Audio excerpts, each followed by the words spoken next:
अगर आप मेरी इस वीडियो पे क्लिक करा है तो मैं ये समझता हूँ आपने अभी तक अवेंजर्स इन्फिनिटी वॉर देख ली होगी, इसलिए आपने मेरी ये वीडियो पे क्लिक किया है। क्योंकि इस वीडियो के अंदर बहुत ज़्यादा स्पॉयलर्स हो सकते हैं, तो इसलिए इन स्पॉयलर्स का ख्याल रखते हुए इस वीडियो को देखिएगा। तो जब से इन्फिनिटी वॉर रिलीज़ हुई है, आपको पता है कि मैं अपने चैनल पे उन मेन कैरेक्टर्स के बारे में वीडियोस बना रहा हूँ, उनकी जर्नी और उनका रोल डिस्कस कर रहा हूँ, जिन्होंने एक अवेंजर्स इन्फिनिटी वॉर के अंदर एक की रोल प्ले किया है। तो इन्हीं सब में सबसे बड़ा सवाल जो है वो ये उठता है, और बहुत सारे लोग पूछ रहे हैं कि अवेंजर इन्फिनिटी वॉर के अंदर ब्रूस बैनर दोबारा हल्क में ट्रांसफॉर्म क्यों नहीं हुआ। So guys, this is speed tiger, और आज की इस वीडियो में मैं आपके साथ यही डिस्कस करूंगा कि हल्क की क्या जर्नी और क्या रोल था अवेंजर इन्फिनिटी वॉर के अंदर। तो बिना स्पॉयलर्स की परवाह किए इस वीडियो को शुरू करते हैं।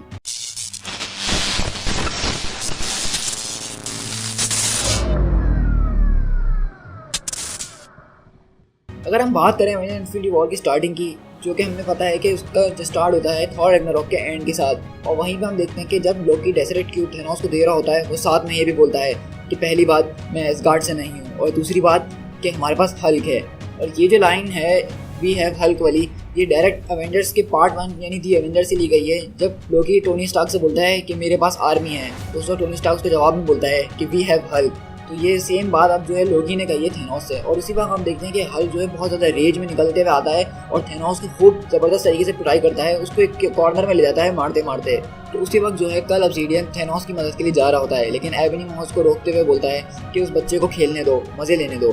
फिर उसी वक्त हम देखते हैं थेनोस, जिसके हाथ में अभी पावर स्टोन लगा हुआ है, वो हल्क के दोनों हाथ पकड़ता है और उसके अटैक्स को ब्लॉक कर देता है। ये देख के हल्क भी हैरान और परेशान हो जाता है कि हल्क के मुक्कों को थेनोस ने इतनी आसानी से रोक लिया। और उसके बाद का सीन तो आपको पता ही है अगर आपने मूवी देखी है, कि किस तरह थेनोस जो है हल्क को पटक पटक के मारता है और उसको नॉक डाउन कर ही चुका होता है।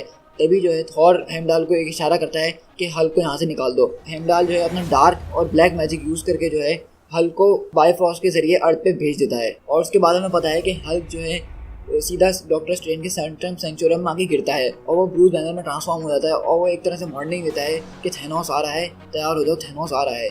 और यही सेम चीज़ जो है कॉमिक्स में भी हुई थी, लेकिन उसमें हल्क की जगह जगह सिल्वर सर्फर आके गिरा था डॉक्टर स्ट्रेंज के घर में, और वो बिल्कुल सेम ऐसा ही सीन था। अगर आप देखेंगे इस सीन को और इस सीन को, तो आपको ऐसा लगेगा कि बिल्कुल कॉमिक का पेज फाड़ के यहाँ पे चिपका दिया है इन्होंने। लेकिन यहाँ पे फ़र्क इतना है कि यहाँ पे हल्क और वहाँ सिल्वर सर्फर था।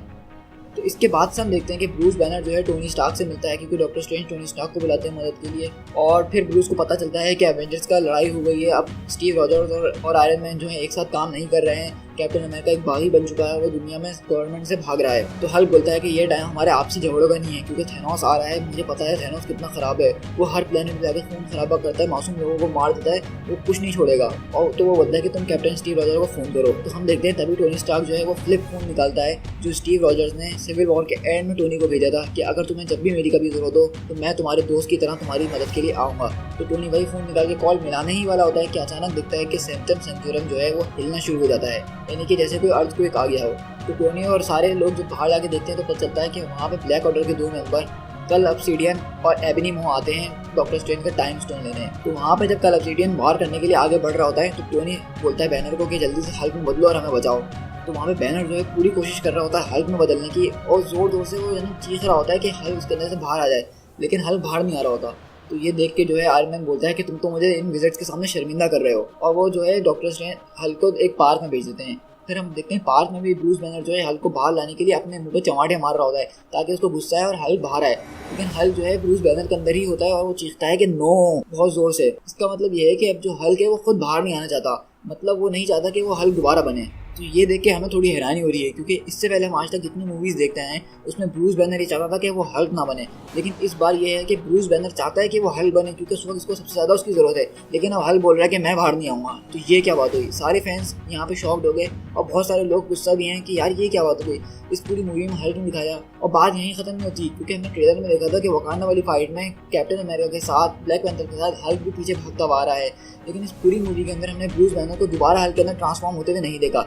यहाँ तक कि ब्रूस बैनर जो है वो हल्क बस्टर सूट चला रहे थे, क्योंकि वो हल्क बाहर ही नहीं आके दे रहा था। और आखिरी मोमेंट्स में भी जब ब्रूस बैनर का हल्क बस्टर सूट फटने ही वाला था, तब भी हल्क को बुलाते हैं तो हल्क यही जवाब देता है कि नो। तो अब सवाल ये उठता है कि हल्क आखिरकार बाहर क्यों नहीं आ रहा। तो इसकी बहुत सारी वजह हो सकती हैं। पहली वजह और सबसे ज़्यादा लोग जिस बारे में सोच रहे हैं वो ये है कि वो थेनोस से इतनी बुरी तरीके से पिटा है, यानी वो डर गया है, तो इसलिए वो दोबारा हल्क बनना ही नहीं चाहता है। लेकिन अगर हम बात करें हल्क की, तो ये बात कोई दृष्टि नहीं है।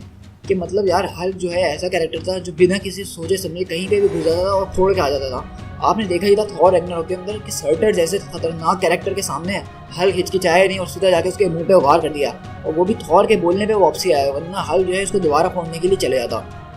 तो यहाँ से हमें अंदाजा है कि हल्क कितना ज़्यादा खतरनाक है और वो किसी चीज़ से नहीं डरता है। तो यहाँ पे थैनोस के 4 मुक्के खा के हल्क डर गया, ये बात मैं नहीं मानता हूँ। और अगर मैं अपनी थ्योरी की बात करूँ जो मेरे दिमाग में आई है वो ये है कि हमें पता है थॉर रैग्नारोक के बाद हल्क पूरे 2 साल हल्क बना रहा है, तो उसके अंदर कुछ ह्यूमंस वाली फीलिंग्स आ गई हैं, उसको बोलना आ गया है, उसके इमोशंस आ गए हैं। तो इसलिए जब वो थैनोस से पिटा इतनी बुरी तरीके से सबके सामने, तो उसके दिल में एक गिल्टी यानी एक शेम आ गई, यानी हल्क जो है सबके सामने हार चुका है, वो भी इतने बुरी तरीके से। इसलिए हल्क जो है शर्म के मारे बाहर नहीं आ रहा। कहीं उसका मुकाबला थैनोस से दोबारा हो गया और वो दोबारा हार गया तो सब उसको देख लेंगे, क्योंकि हमें पता है हल्क के अंदर थोड़ा ईगो का मसला आ गया है। क्योंकि रैग्नारोक वाली स्टोरी में आपको पता है कि हल्क जो है सकार का चैंपियन था, और हल्क और थॉर की बैटल में अगर आप बात करें कि अगर थॉर ने तो यार हल्क को हरा ही दिया था, लेकिन वहाँ पे भी आप ये बात याद रखिए कि ग्रैंड मास्टर ने चीटिंग कर दी थी, तो एक तरह से दुनिया की नज़र में हल्क ही जीता था।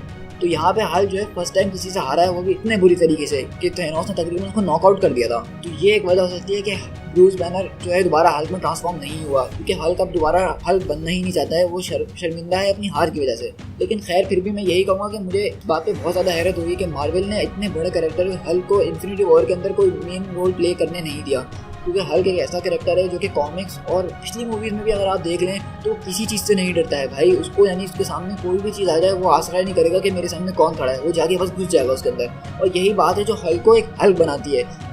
लेकिन यहाँ पे हम देख रहे हैं कि ये बिल्कुल उल्टा हो चुका है और हल्क अब खुद नहीं आना चाह रहा। एवेंजर इन्फिनिटी वॉर के अंदर सब कुछ सही था, लेकिन ये चीज़ जो है ये एक फैन होने के नाते मैं ये एक्सपेक्ट नहीं कर रहा था। और मैं उम्मीद करता हूँ कि एवेंजर्स 4 के अंदर जो अनटाइटल्ड मूवी है उसके अंदर हल्क बनेगा और उसका कोई बहुत ज़बरदस्त रोल होना चाहिए। और मैं चाहूँगा कि थैनोस से हल्क का एक बार दोबारा मुकाबला होना चाहिए, क्योंकि वो मुकाबला मेरे हिसाब से इतना ज़बरदस्त नहीं था। हल्क को मौका नहीं दिया गया उसमें थैनोस को मारने के लिए, क्योंकि कॉमिक्स में भी हल्क जो है थैनोस से लड़ चुका है बहुत बार और उसके हाथ में इन्फिनिटी गॉन्टलेट था तब भी। सो गाइस ये थी हल्क की जर्नी और उसका रोल एवेंजर इन्फिनिटी वॉर के अंदर, जो कि बिल्कुल भी कुछ ज़्यादा नहीं था, लेकिन फिर भी मैंने आपके साथ डिस्कशन करी और ये भी डिस्कस करा कि हल्क दोबारा हल्क क्यों नहीं बना एवेंजर्स मूवी के अंदर।